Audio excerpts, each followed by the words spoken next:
ថ្ងៃទី21ខែ11ឆ្នាំ2025ការវិភាគតារាងថ្ងៃរបស់យ៉ាវសម្ពាធទិញចុះនៅតែខ្លាំងហើយតំបន់គាំទ្រសំខាន់កំពុងត្រូវបានតាមដាន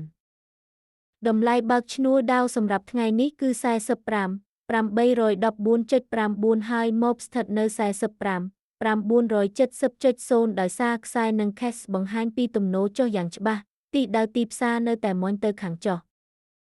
បើយ៉ាវធ្លាក់ចុះក្រោមអបគោលដៅគាំទ្រដំបូងគឺ Pivot 2 45,345.1.0 បើបន្ទុកលក់បន្តកើនឡើងអាចនាំឲ្យតម្លៃធ្លាក់ចុះចូលតំបន់ខាងក្រោមក្រោយទៀតតំបន់គាំទ្រស្ថាបនាសំខាន់បន្ទាប់គឺ Fresh Cassable 217.3 ដែលស្របតាមរចនាសម្ព័ន្ធខាងចុះនៅលើតារាងផ្ទុយទៅវិញបើមានការឡើងត្រឡប់មកលើអបគោលដៅខាងលើដំបូងគឺ Pivot 1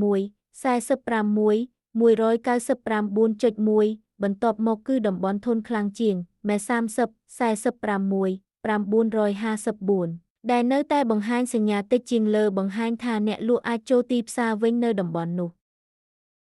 ដោយសារតម្លៃបង្ហាញពីបន្ទុកលក់និងសូចនាករខ្សែនិង CAC នៅតែចុះខ្សោយយ៉ាវនៅតែមានទំនោរចុះលុះត្រាតម្លៃអាចឈរលើសអបនិងរក្សាកម្រិតមកបានការបដិសេធចំពោះទំនួលខុសត្រូវការវិភាគនេះគឺសម្រាប់គោលបំណងផ្ដល់ព័ត៌មានតែប៉ុណ្ណោះហើយមិនបង្កើតជាដំបូន្មានហិរញ្ញវត្ថុទេ